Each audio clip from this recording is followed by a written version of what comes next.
ಹೇಳಿ, ತೊಂದರೆ ಇಲ್ಲ, ಮಾತಾಡಿ ಸರ್. ಒಂದೇನಂದ್ರೆ ಹಾಂ ಸರ್, ಎಲ್ಲ ಇವಾಗ ಯುವಕರಿಗೆಲ್ಲ ನಮ್ಮಂಥವ್ರಿಗೆಲ್ಲ ಒಳ್ಳೆ ಇದು ಆಸೆ ಇದೆ, ಕಾಯಸಿದೆ. ಹಾಂ ಅಂಥವ್ರು ಈಗ ಯಾರೂ ಬೇರೆ ಕಡೆ ಅಟ್ರಾಕ್ಷನ್ ಇಲ್ಲದ್ರೆ ಇದಕ್ಕೆ ಹೋಗ್ತಿರೋದು ಒಳ್ಳೇದೇ ಇದೆ.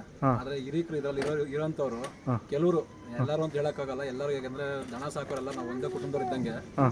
ಒಂದೇನಂದ್ರೆ ನಮ್ಮ ಕಡೆ ಒಂದು ಇದೇನಂದ್ರೆ, ಹೊಸದಾಗಿ ಕಟ್ತಿರ್ತೀವೋ ಹಳಬ್ರು ಕಟ್ತೀವೋ, ಒಂದು ದನ ಕಟ್ಟಿದೀವಿ ಅಂದ್ರೆ ದನ ಆದ್ಮೇಲೆ ಅದು ಬಸಪ್ಪ ಯಾರ ಮೇಲೆ ಇರ್ತದೆ, ಬಸಪ್ಪನೇ ಅದು. ಹೌದು ಹೌದು ಆಬ್ವಿಯಸ್ಲಿ. 1 ಕೋಟಿ ರೂಪಾಯಿ ತಂದು ಎತ್ತಂದ್ರೂ, 50 ಲಕ್ಷ ರೂಪಾಯಿ ಎತ್ತಂದ್ರೂ ಬಸಪ್ಪನೇ. ನಾವು 50,000 ತಂದ್ರೂ ಬಸಪ್ಪನೇ. ದಯವಿಟ್ಟು ಬಂದು ಇನ್ನೊಂದು ಬಂದ್ಬಿಟ್ಟು ಹೆಸರಿಡಬೇಡಿ ಎತ್ತುಗಳಿಗೆ. ಬೆರಳು ತೋರಿಸಿ ಹೆಸರಿಟ್ಬಿಟ್ಟು ಅದನ್ನ ಬಸಪ್ಪನ ಹೆಸರು ಕೆಡಿಸ್ಬೇಡಿ ಅಂತ ನನ್ನೊಂದು ಇದೆ ಅಷ್ಟೇ.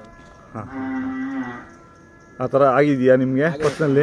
ಆಗಿದೆ, ಅದರಿಂದ ಹೇಳ್ತೀವಿ. ಯಾಕಂದ್ರೆ ಮೆರಿತಾವೆ ಎತ್ತು, ಯಾವತ್ತಿದ್ರು ಸಾಕೋದ್ರ ಮೇಲೆ ಮೆರಿತಾವೆ ಎತ್ತುಗಳು.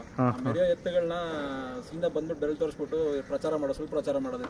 ದನ ಹಂಗ್ ಮಾಡುತ್ತೆ, ದನ ಹಿಂಗಿದೆ ಹಂಗಿದೆ ಅಂದ್ಬಿಟ್ಟು ಸುಳ್ಳು ಪ್ರಚಾರ ಮಾಡೋದು ಬಿಡಿ. ಯಾರೋ ನಮ್ಮಂತ ಯುವಕರಿಗೆ ಸ್ವಲ್ಪ ಪ್ರೋತ್ಸಾಹ ಮಾಡಿ. ನಿಮ್ಗೆ ಗೊತ್ತಿಲ್ಲ, ಅವತ್ತು ನಮ್ಗೆ ಗೊತ್ತಿಲ್ಲದೆ ಕಟ್ಬಿಟ್ಟಿರ್ತೀವಿ. ನಾಳೆ ಸಹ ನೆಕ್ಸ್ಟ್ ಮಾಡಬಾರ್ದು ಅಂದ್ರೆ ಏನ್ ಮಾಡ್ಬೇಕು ಅಂತ ನಮ್ಗೆ ಹೇಳ್ಕೊಡಿ, ಕಲ್ತ್ಕೊಂಡು ಇದು ಮಾಡ್ತೀವಿ. ಅದನ್ನ ಬಿಟ್ಬಿಟ್ಟು ಸುಮ್ಮನೆ ಸುಳ್ಳು ಪ್ರಚಾರ ಮಾಡೋದು, ದನಗಳ ಬಗ್ಗೆ ಕೆಟ್ಟ ಹೆಸರು ಹೇಳೋದು, ಸಾಕ್ಲಿಲ್ಲ, ಸಾಕೋಕ್ ಬರಲ್ಲ, ಇನ್ನೊಂದು ಮಾಡಕ್ ಬರಲ್ಲ, ಮತ್ತೊಂದು ಬರಲ್ಲ, ಅದಂಗೆ ಅದು ಹೇಳಕ್ ಹೋಗ್ಬೇಡಿ. ಅಂತೇನಾದ್ರು ಇದ್ರೆ ಬಂದು ಡೈರೆಕ್ಟ್ ನಮ್ಮ ಹತ್ರನೇ ಹೇಳಿ, ಹಿಂಗೆ ಇದೆಯಪ್ಪ, ಹಿಂಗೆ ತಪ್ಪಿದೆ, ಇದನ್ನ ಸರಿ ಮಾಡು ಅಂತ ಹೇಳ್ಕೊಟ್ರೆ ಸರಿ ಮಾಡ್ಕೊಂತೀವಿ ನಾವು. ಬೇರೆ ಹತ್ರ ಹೇಳಿ ಮಾಡಕ್ ಹೋಗ್ಬೇಡಿ ಅಂತ ಅಷ್ಟೇ.